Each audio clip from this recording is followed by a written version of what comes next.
Welcome to the Pew, where we are going round and round and round, like the carousel behind us. Round and round and round, like the homeless people around where us. Where she stops, nobody knows. Where they sleep, nobody knows, because they don't have a place to sleep. Or actually, it's here at the park. Well, unlike the homeless people, we are not sleeping in Bryant Park.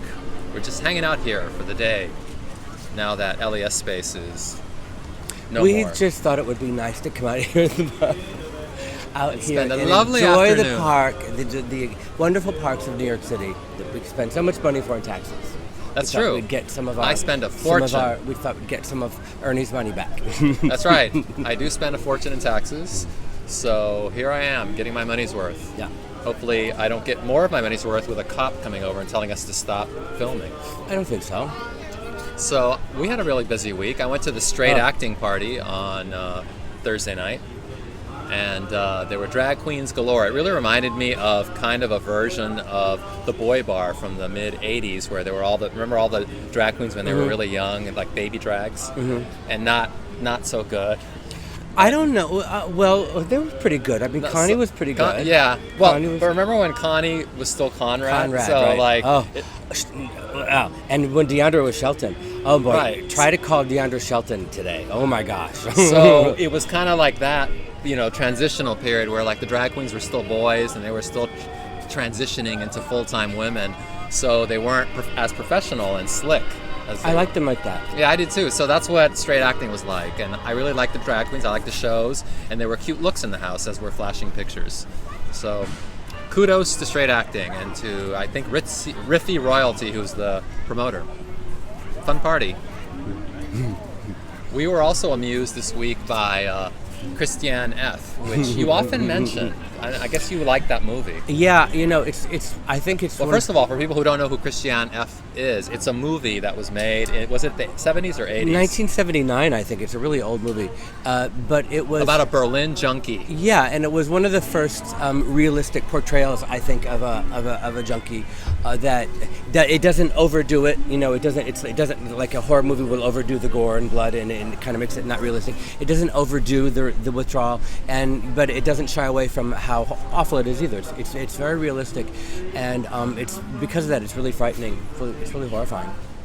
Yeah, I don't really remember the movie that well, and surprise. I've never, being one who has never liked heroin.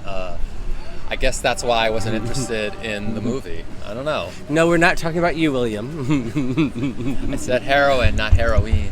No, you said one that doesn't like heroin. That wouldn't be you. Why, does William like heroin? William loves heroin. Heroism?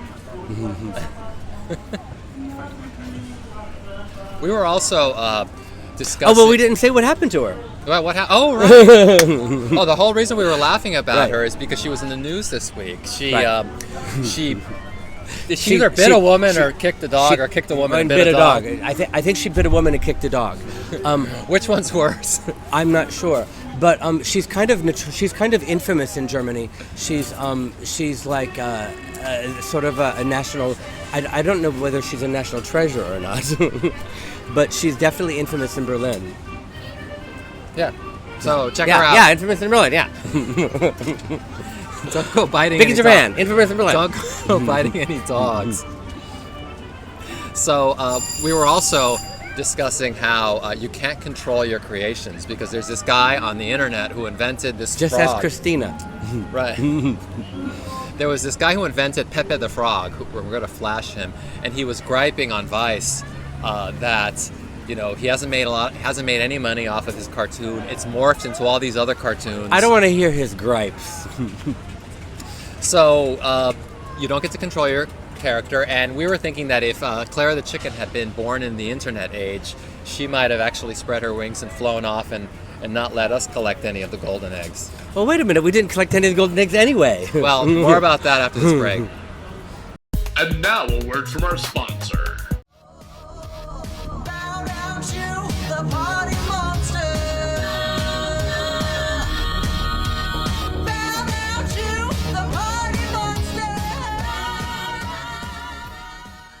Welcome back to the Pew. Welcome back to the Pew. Welcome back to the Pew.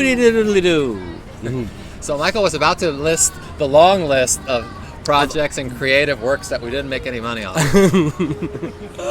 Well, where should we? I mean, why don't we just? Should we start in the 90s? Why don't we just say every single project we've ever worked on? Should we start in the 80s and conclude in the 20 teens, or should we start in the 20 teens and go back? I don't think there's enough time. I think it would be easier to list the projects we did make money off of. Well, we made money off of Disco 2000. Well, no, we didn't. Peter did. Well, we were paid salaries, at least. It's not like we made royalties, but we were paid salaries. I suppose. I recall you were paid quite generously. Was I? Yes. I guess looking back I was, but it didn't feel like it at the time. I had a lot of expenses. Lots of expenses. Yeah.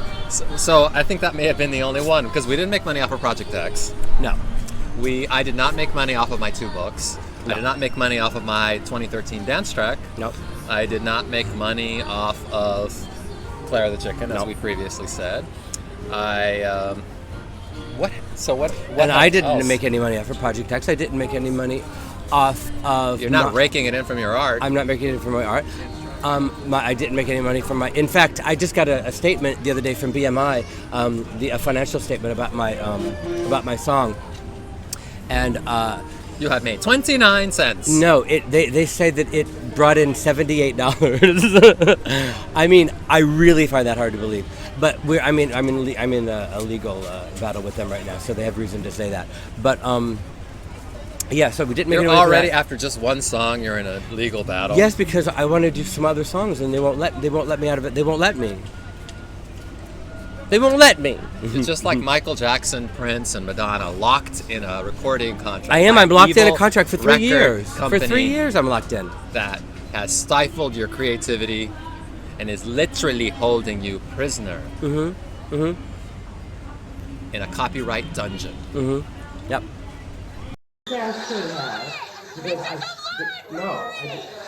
Bitches want to know. What do they want to know?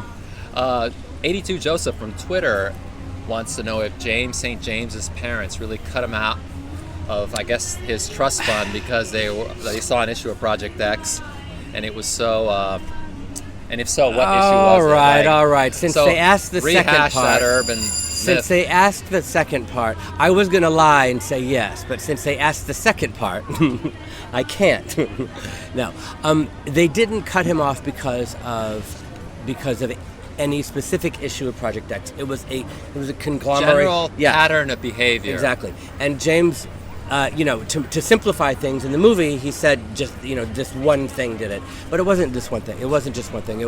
There was something in Project X, and it was a short history. I think it was called A Short History of the Life and Times of James St. James, or the Rise and Fall of James St. James, or something like that. And it was in... I don't know which issue it was. I think it was in the Broccoli Head issue, the one that you remember, but I'm not exactly sure. And it was like 3 pages long, and it sort of like lists all of James's accomplishments, and then his downfall. So yeah, it was an accomplishment. It was an accumulation of things. So I just noticed a park worker checked us out while filming this episode. So before they summon the police, we'll sign off here. Yeah. See you next time.